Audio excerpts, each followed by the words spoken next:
Shalom. మీ సంఘంలో స్త్రీల పట్ల వివక్ష ఉన్నదా? మీ సంఘంలో డేకన్స్ అలాగే ఎల్డర్స్ అంటే పెద్దలు అందరూ పురుషులేనా? మీ సంఘంలో స్త్రీల యొక్క నాయకత్వం లేదా? మీ సంఘంలో స్త్రీలకున్న ప్రతిభను గుర్తించట్లేదా? మీ సంఘంలో స్త్రీలను ద్వితీయ శ్రేణిగా చూస్తున్నారా? మీ సంఘంలో స్త్రీలను ప్రసంగించడానికి గాని స్త్రీల నాయకత్వాన్ని గాని అంగీకరించట్లేదా? ఇంకా స్త్రీలు సంఘములలో వేదాంతపరమైన ఆత్మీయపరమైన విషయాలలో ఇంకా అంటి ముట్టినట్లు ఉంటున్నారా? అలాగే స్త్రీలారా, మీరింకా పాలు తాగేటువంటి క్రైస్తవులుగానే ఉంటున్నారా?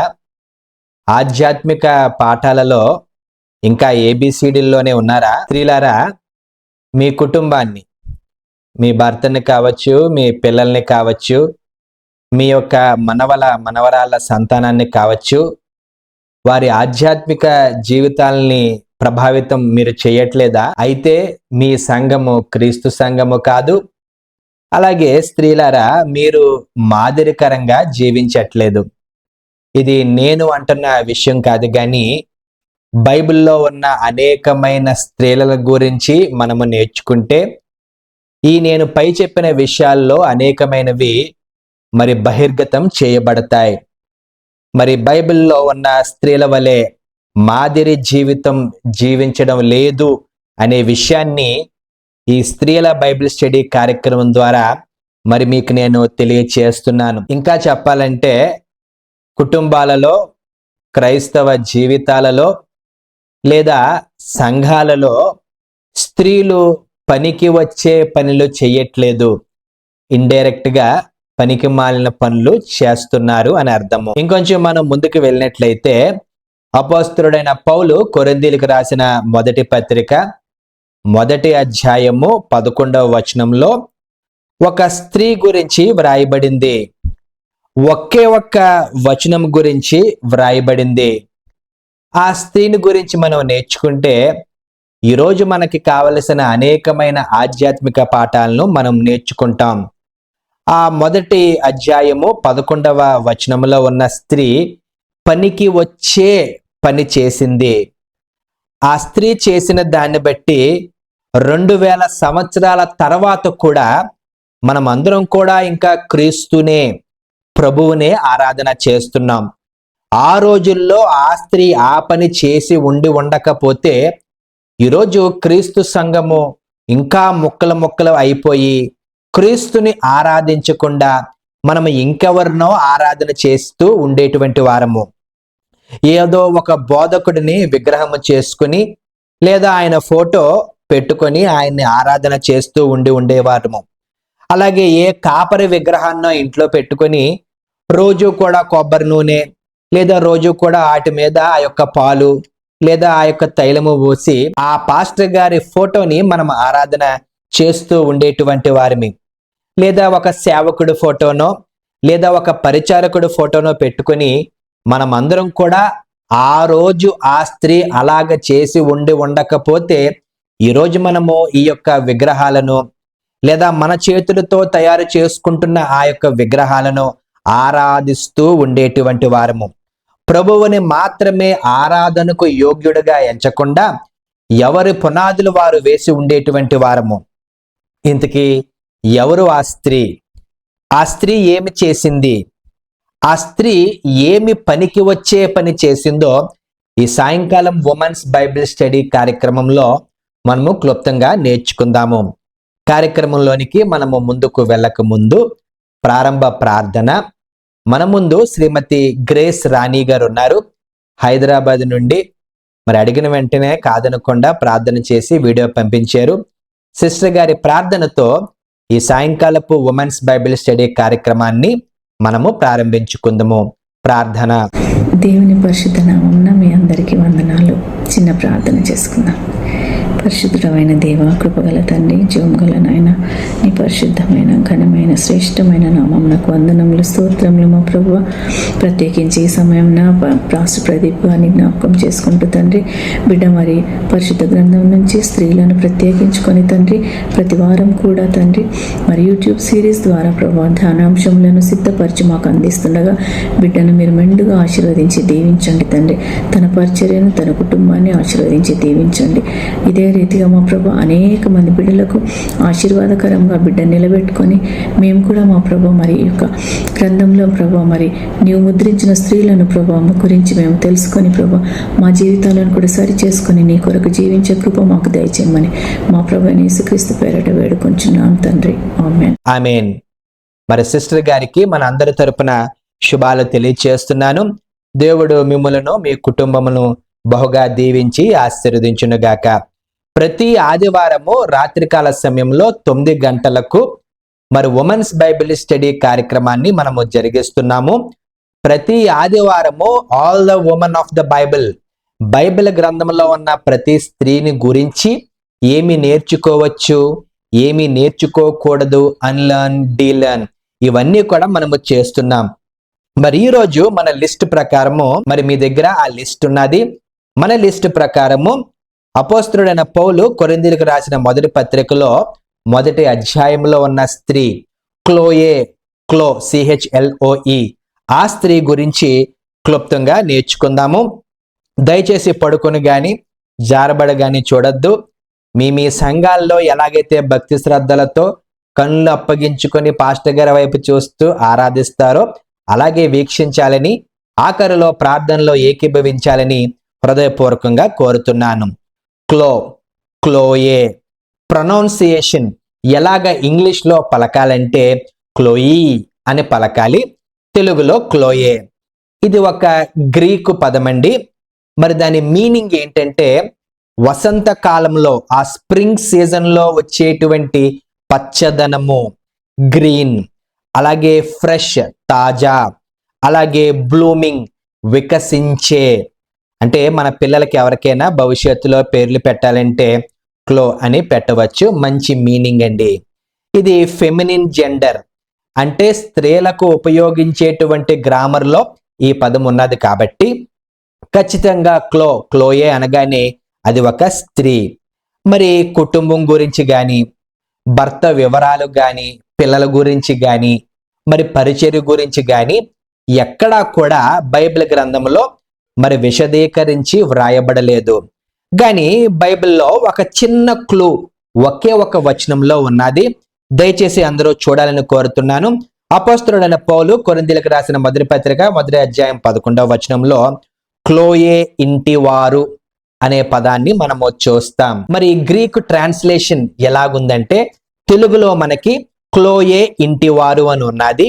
ఇంగ్లీష్లో క్లోజ్ పీపుల్ అని వ్రాయబడి ఉన్నది. మరి గ్రీకులో ఏమి రాయబడి ఉన్నదంటే టోన్ క్లోయెస్ అని రాయబడి ఉన్నది.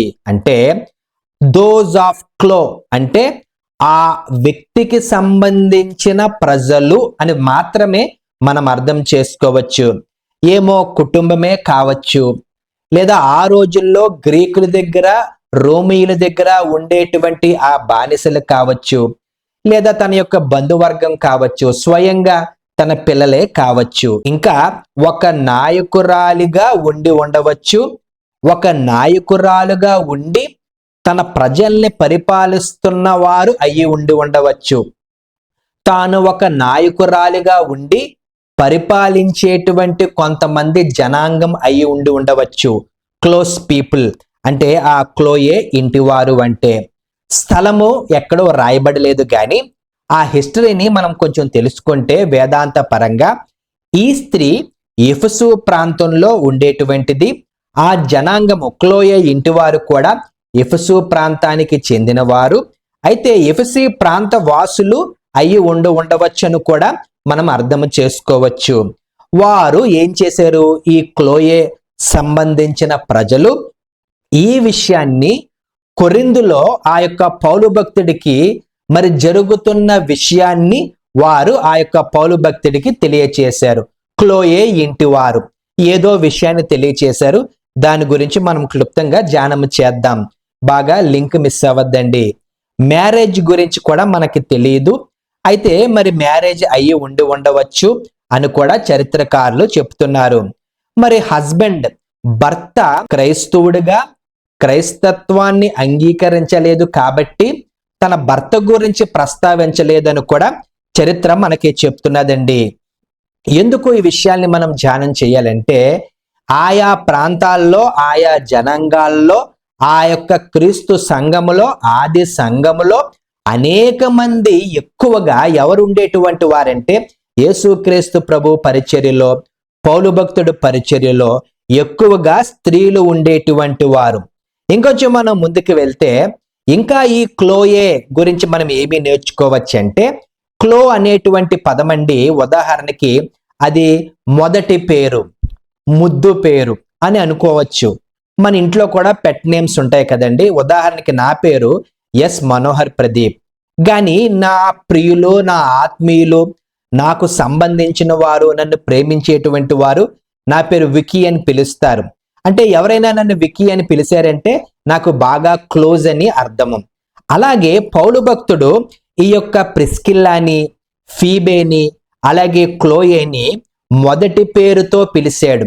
అంటే ఏమని అర్థం చేసుకోవచ్చు అంటే, ఈ స్త్రీకి పౌలు భక్తుడితో, పౌలు భక్తుడు పరిచర్యలో మరి ఎక్కువ ఆసక్తి ఉన్నది, ఆ యొక్క పౌలు భక్తుడితో ఎక్కువ పరిచయం కలిగి ఉన్నది.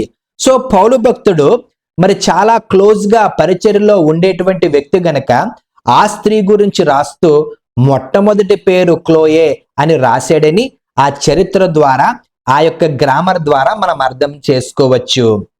క్లోయే చేసిన పని చూసారా, మీరు థంబ్నెయిల్ కూడా చూసి ఉంటారు. క్లోయే ఒక మంచి పని చేసింది. ఏమిటి అని మనం గమనించుదాం. దానికన్నా ముందు క్లోయే గురించి ఇంకొక విషయం మీకు చెప్పాలి. హౌస్ చర్చ్ అండి. చూడండి, ఈ రోజుల్లో మనం అందరం కూడా గుడి భక్తులమి. నిజమే, నేను కూడా పెద్ద చర్చ్ ఏదైనా ఉంటే, బిల్డింగ్, ఎడిఫిస్ బిల్డింగ్ ఉంటే అక్కడికి వెళ్ళాలని ఇష్టపడతాను. కానీ ఆది సంఘాలలో, ఆదిమ క్రైస్తవులలో ఆ సంఘాలు అన్నీ కూడా గృహాలలో జరిగేటివంటివి, అక్కడ ప్రారంభించబడినవి. ఈ యొక్క క్లోయే ఒక సంఘానికి పాస్టర్ అని అనవచ్చు, లేదా ఒక సంఘానికి ఒక డేకన్ అనవచ్చు, లేదా ఒక సంఘానికి నాయకురాలు అనవచ్చు.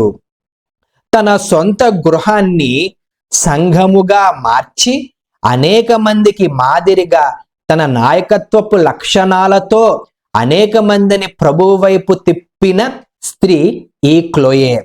చూడండి, ఒక్కొక్కసారి క్రైస్తవ గృహాలు నేను గమనిస్తా ఉంటుంటాను, ఒక్క ప్రార్థన కూడా జరగదు. రోజు జరగదు, వారానికి జరగదు, నెలకి జరగదు, సంవత్సరాలు అయిపోయినప్పటికీ కూడా దేవాది దేవుడు మనకిచ్చిన గృహాలని ప్రార్థనకి వాడని స్త్రీలు ఉన్నారు, వాడని కుటుంబాలు ఉన్నాయి. సిగ్గులేదు చాలా మందికి. ఎందుకో తెలుసా? దేవుడు మనకి అన్ని ఇచ్చాడు, సమస్తాన్ని ఇచ్చాడు. కొంతమందికి చిన్నవి ఇచ్చాడు, కొంతమందికి పెద్దవి ఇచ్చాడు, కొంతమందికి అన్ని సదుపాయాలు ఉండేటువంటివి ఇచ్చాడు. కానీ జీవితంలో ఒక్కసారి కూడా ప్రార్థన జరగదంటే జరగదు. కానీ బైబిల్ గ్రంథంలో అనేక మంది స్త్రీలను గమనిస్తే ప్రిస్కిలాని తీసుకోవచ్చు, ఫీబేని తీసుకోవచ్చు, ఈ క్లోయేని తీసుకుంటే వారి వారి గృహాలను ఎలాగ మార్చేశారంటే దేవుని యొక్క సంఘాలుగా మరి రూపొందించారు, తయారు చేశారు. ఆ తర్వాత దేవుని యొక్క గొప్ప సాక్షి సమూహాన్ని ఆయా గృహాల ద్వారా చేశారు. ఈరోజు కూడా నా యొక్క పరిచర్యను చూస్తే ఇంట్లో ఆరాధన జరుగుతుంది, ఎవరు రారండి. ఎందుకంటే ఇల్లు కదా, మేము ఎందుకు రావాలి అని. అంటే నేను బాధపడతాను, అయ్యో వీరికి సంఘాల గురించి తెలియదు, చరిత్ర గురించి తెలియదని. రేపొద్దున్న మా యొక్క పరిచర్య పెద్దదయ్యి ఈ ఫిజికల్ బిల్డింగ్ కట్టిన తర్వాత అనేక మంది వస్తారు, రాబోతున్నారు. ఎందుకంటే వారికి భయం, భక్తి ఎక్కడున్నదంటే దేవుడి మీద లేదు కానీ ఆ బిల్డింగ్ మీద ఉన్నదండి. మనం ముందుకు వెళ్దాము. ఇప్పుడు అసలు విషయం చెప్పి నేను త్వరగా ముగించేస్తాను. క్లోయే జీవితం నుండి నేటి మన క్రైస్తవులు ఏమి నేర్చుకోవచ్చు? అంతే కదా, ఒక స్త్రీని గురించి మనం ధ్యానం చేస్తే ఏదో ఒక ఆధ్యాత్మిక పాఠం నేర్చుకోవాలి. అదే కదా బైబిల్ స్టడీ అంటే, అదే కదా క్రిస్టియన్ బైబిల్ స్టడీ అంటే, అదే కదా ఉమెన్ బైబిల్ స్టడీ అంటే. ఒకే ఒక్క వచనంలో ఆ స్త్రీని గురించి మరి రాయడము జరిగింది. ఏమిటి ఆ యొక్క విషయం అని మనం గమనించగలిగినట్లయితే, బాగా చూడాలి, బాగా గమనించాలి, బాగా వినండి. కొంచెం పర్వాలేదు సౌండ్ ఎక్కువ పెట్టుకోనండి. టీవీ వైపు లేదా మొబైల్ వైపు మాత్రమే చూస్తూ ఉండండి. పక్క నుంచి ఏవో సౌండ్లు వస్తాయి, ఎవరో తలుపు కొడతారు, వేరే ఫోన్ వస్తుంది, పిల్లలు అటు ఇటు తిరుగుతూ ఉంటుంటారు. డిస్టర్బ్ చేయొద్దు, వాక్యం వింటున్నానని చెప్పండి. మనం ముందుకు వెళ్తే ఒక గుంపు ఉన్నది, అంటే క్లోయే వారి గుంపు, క్లోయే ప్రజలు ఉన్నారు. వేదాంతపరమైన సంఘానికి పనిచేసే, సంఘాన్ని నాశనం చేసే, సంఘస్థులను నరకానికి పంపించే, సంఘమంతటిని విభజించేటువంటిది ఒక విషయాన్ని వారు కనుక్కున్నారు. అర్థమైందో అర్థం లేదో, ఇప్పుడు మనం క్లోయే గురించి కాదు, క్లోయే నడిపిస్తున్న ఈ జనాంగం గురించి మనం నేర్చుకుంటున్నాం. ఈ జనాంగం అండి ఆధ్యాత్మిక పరమైన సంఘాల్ని పాడు చేసే, కుటుంబాలను విడదీసే ఒక విషయాన్ని గుర్తించారు. ఏమిటి ఆ విషయం అంటే, ఆ విషయం చెప్తాను. గుర్తించి వెంటనే పౌలు భక్తుడికి ఇన్ఫార్మ్ చేసి వెంటనే దాన్ని సాల్వ్ చేయడానికి ప్రయత్నం చేశారండి. ఎంత అనుభవం ఉంటే ఆ వేదాంతపరమైన విషయాన్ని వారు కనుగొనగలరు. ఎంత శ్రద్ధ లేకపోతే ఆ విషయాన్ని గమనించగలరు. ఎంత వాక్యానికి సంబంధించిన జ్ఞానం లేకపోతే ఆ విషయాన్ని వారు గుర్తిస్తారు.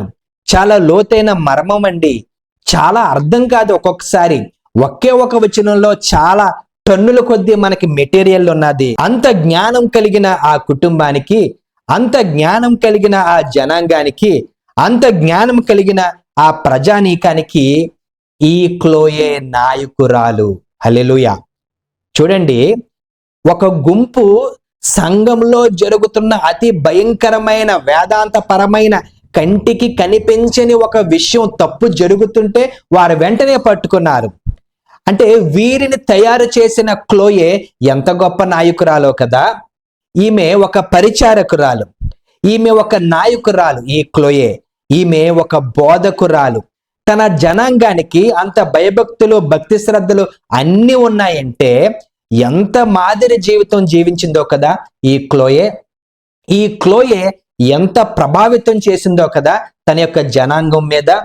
ఈ క్లోయే ఎంత ఆత్మ జ్ఞానంతో నింపబడి ఉందేమో కదా. ఈ క్లోయే తన వ్యక్తిత్వాన్ని, వాక్శక్తిని ఎంత ప్రభు వైపు కేంద్రీకరించి ఆ వాక్యంలో ఉన్న సత్యాల్ని నేర్చుకుందో కదా. యథా రాజా తదా ప్రజలు అని మనం అంటా ఉంటుంటాము. అంటే ఈ నాయకురాలిని బట్టి ఆ జనాంగం యాక్ట్ చేస్తున్నారు. వారు అంత లోతైన ఆత్మీయ సత్యాన్ని పట్టుకొని అందులో తప్పుందని గమనించి వెంటనే పౌలు భక్తుడికి చెప్పారంటే ఎంత భయభక్తులు, ఎంత భక్తి శ్రద్ధలు ఉంటే ఆ విషయాన్ని వారు చేయగలరు. ఇంతకీ ఏమిటి ఆ విషయం అంటే, వ్యక్తుల పేర్లు లేదా వ్యక్తుల ప్రభావం వలన, దేవుని జ్ఞానము లేక, ఆత్మ నడిపింపు లేక సంఘ విభజన. ఏమిటి ఆ విషయం వారు గుర్తించారంటే, ఒక చిన్న విషయం మీద సంఘము ముక్కల ముక్కలు అయిపోతుంది ఆ రోజుల్లో. చూడండి, 1 కొరింథీ 1 అధ్యాయము 12వ వచనం చదువుతున్నాను. పౌలు భక్తుడు అంటున్నాడు, మీలో ఒకడు నేను పౌలు వాడను, ఒకడు నేను అపొల్లో వాడను, మరి ఒకడు నేను కేఫా వాడను, ఇంకొకడు నేను క్రీస్తు వాడనని చెప్పుకొనుచున్నారని నా తాత్పర్యము. చూడండి, అక్కడ సంఘంలో, కొరింథీ సంఘం అంటేనే వరస్ట్ సంఘం. టు లివ్ లైక్ కొరింథ్ అని ఒక ఇంగ్లీష్ ప్రావర్బ్ ఉంటుంది, చాలా భయంకరమైనది. సంఘాల గురించి చెప్తున్నప్పుడు దాని గురించి మీకు ఎప్పుడైనా అవకాశం ఉంటే చెప్తాను. కొంతమంది నేను పౌలువాడని అంటున్నారు ఒకటే సంఘంలో, ఇంకొంతమంది నేను అపొల్లో వాడను అని అంటున్నారు, ఇంకొంతమంది నేను కేఫా వాడను అంటున్నారు. వెంటనే ఈ విషయం వీరు గుర్తించి, అదేంటి, ప్రభు ఒక్కడే కదా మన గురించి పుట్టింది, మన గురించి వచ్చింది, మన గురించి చనిపోయింది, మన గురించి తిరిగి మరి ఆ యొక్క మరణము నుండి తిరిగి లేచింది, మన గురించి ఆరోహమై మన గురించి తిరిగి వచ్చేది ప్రభు మాత్రమే కదా. కానీ ఈ జనాంగం ఏంటి, ఒకడేమో పౌలు వాడని, ఒకడేమో కేఫా వాడని, ఒకడేమో అపోల్లో వాడని అంటున్నారు అని వెంటనే ఆ విషయాన్ని వారు గుర్తు చేశారు. వెంటనే పౌలు భక్తుడు ఆ మొదటి అధ్యాయము 13 నుండి 18 వచనాల వరకు క్లారిటీ ఇచ్చి క్రీస్తు మాత్రమే సిలువ వేయబడ్డాడు, క్రీస్తు మాత్రమే మన లోక రక్షకుడు, క్రీస్తు మాత్రమే పాప విమోచకుడు, క్రీస్తునే వెంబడించాలి, క్రీస్తునే ఆరాధించాలని ఆ 13 నుండి 18 వచనాల్లో సాల్వ్ చేశాడు. అక్కడతోటి కథ ముగిసిపోయిందండి. టుడే మనము ప్రియులారా బాగా గమనించండి, మనకి తెలియకుండానే గుడి భక్తులు అయిపోయాం మనం, అవునా కాదా? పాస్టర్ గారిని విగ్రహాలు చేసేసాం, అవునా కాదా? నాకు తెలిసిన కొంతమంది సంఘస్థులు పాస్టర్ని ఎంత విగ్రహాలు చేసేసారంటే రాత్రిలాగా పడుకొని కలవాట్లు పలుకుతా ఉంటుంటారట, పాస్టర్ గారు పాస్టర్ గారు పాస్టర్ గారని. అంటే గౌరవించవచ్చు, ప్రేమించవచ్చు, కానీ ఏ పాస్టర్ని గాని ఏ నాయకుడిని గాని ఆరాధించడానికి వీలు లేదు.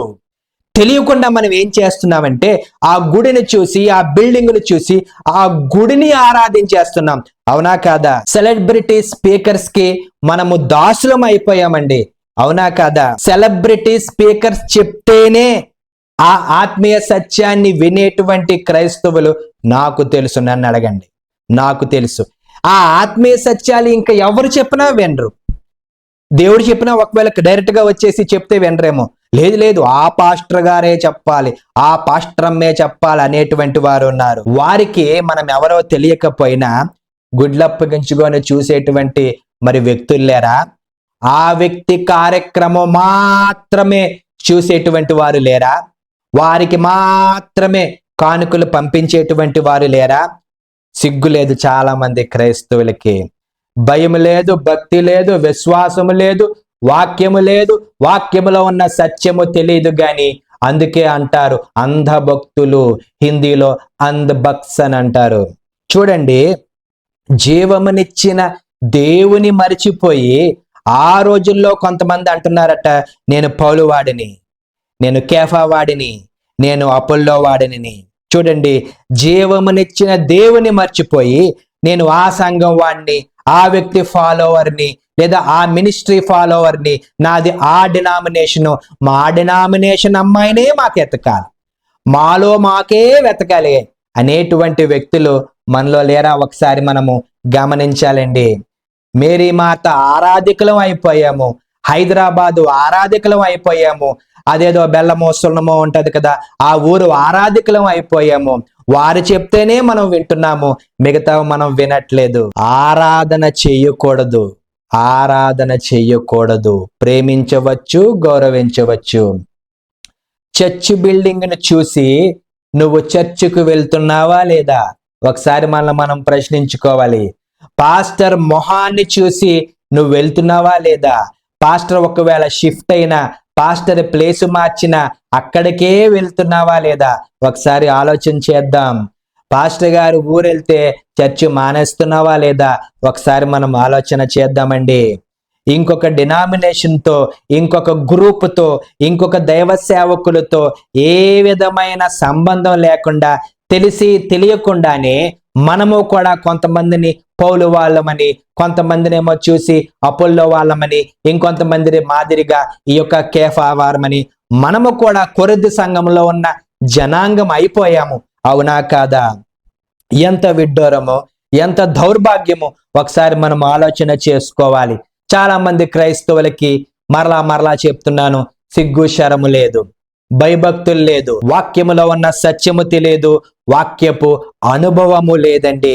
ఆఖరిగా క్లోయే చేత బలపరచబడిన ఈ సంఘం అది చూసి భరించలేకపోయింది. ఈ తప్పుడు విధానాన్ని చూసి సహించలేకపోయింది. ఈ సంఘంలో ఉన్న ప్రజలు దేవుడిని మర్చిపోయి వ్యక్తుల పేరు మీద విభాగించబడితే అటువంటి వారిని చూసి ఆ బాధని అనుభవించలేకపోయింది. వెంటనే ఏదో చెయ్యాలని ఆ యొక్క విషయాన్ని పౌలు భక్తుడికి చెప్పిందండి. పెద్ద ప్రాబ్లం సాల్వ్ అయిపోయింది. ఆ రోజు ఆ క్లోయే చేత బలపరచబడిన జనాంగము ఆ రోజు ఆ యొక్క ప్రాబ్లంని సాల్వ్ చేసి ఉండకపోతే ఈ రోజు కూడా నేను మా పాస్టర్ గారి ఫోటో ఇంట్లో పెట్టుకొని ఆయనే దేవుడు అనేటువంటి వాడిని, లేదా మీరు కూడా మీ పాస్టర్ గారు మీరు భయభక్తులు కలిగి ఆ యొక్క జీవించడానికి ఆ యొక్క మరి ఆ సువార్త చెప్పిన ఆ బోధకుడు, సేవకుడు లేదా పరిచారకులు, ఈ యొక్క రకరకాలుగా మనం ఏం చేద్దాం అంటే దేవుడిని కాదని ఆయనకు చెందవలసిన ఘనతను ఇతరులకి మనం ఇచ్చేటువంటి వారమే. స్త్రీలారా, మీ భర్త ఎడల ధోరణి ఎలాగున్నది? ముగించేస్తున్నాను. మీ పిల్లల ఎడల ఆధ్యాత్మిక జీవితం మీద మీకు ఎంత శ్రద్ధ ఉన్నది? వారు చదువుకోవాలని తాపత్రయపడతాం, దేవునికి స్తోత్రం. ఉద్యోగం రావాలని తాపత్రయపడతాం, దేవునికి స్తోత్రం. వివాహాలు జరగాలని, వారికి వెంటనే పిల్లలు పుట్టాలని, వారు మంచి స్థాయిలో ఉండాలని, దేశ విదేశాల్లో ఉండాలని మనం కోరుకుంటాం. నేను కోరుకుంటానండి ఒక తండ్రిగా. కానీ వారి ఆధ్యాత్మిక జీవితాలు ఎలాగున్నాయో ఎప్పుడైనా ఒక తల్లిగా నువ్వు ఒక్కసారి ఆలోచన చేసావా? నీ కుటుంబీకుల మీద, నీ యొక్క ఇన్లాస్ కుటుంబీకుల మీద, లేదా నీ స్టూడెంట్స్ మీద, లేదా మనం చెప్పాను నీ కింద పనిచేసేటువంటి వారి మీద నీ ఆధ్యాత్మిక జీవితం, వారి ఆధ్యాత్మిక జీవితం ఎలాగుందో గమనించావా? చూడండి, వారి ఆధ్యాత్మిక జీవితాలు కూడా మనందరి చేతుల్లో ఉన్నాయి.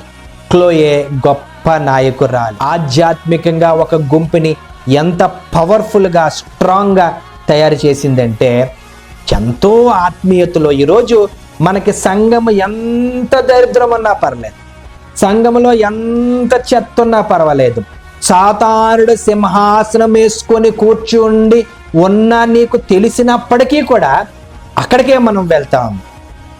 అర్హత లేని సంఘ పెద్దలు ఉన్న సంఘానికి వెళ్తాం. అర్హత లేని పాస్టర్ దొడ్డిదారిన వచ్చిన ఆ పాస్టర్ ఉన్నప్పటికీ అదే చర్చికి వెళ్తాం. ఎందుకో తెలుసా? నీకు ఆ బిల్డింగ్ ముఖ్యం.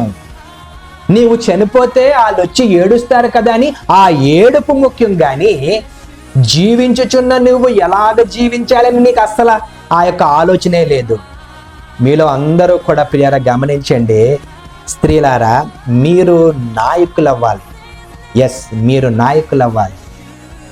మీరు డేకన్స్ అవ్వాలి, మీరు ఎల్డర్స్ అవ్వాలి, మీరు నాయకత్వంలోనికి రావాలి. ఎప్పుడు కూడా ముసుగేసుకొని ఆ మూల కూర్చుంటున్నారేమో.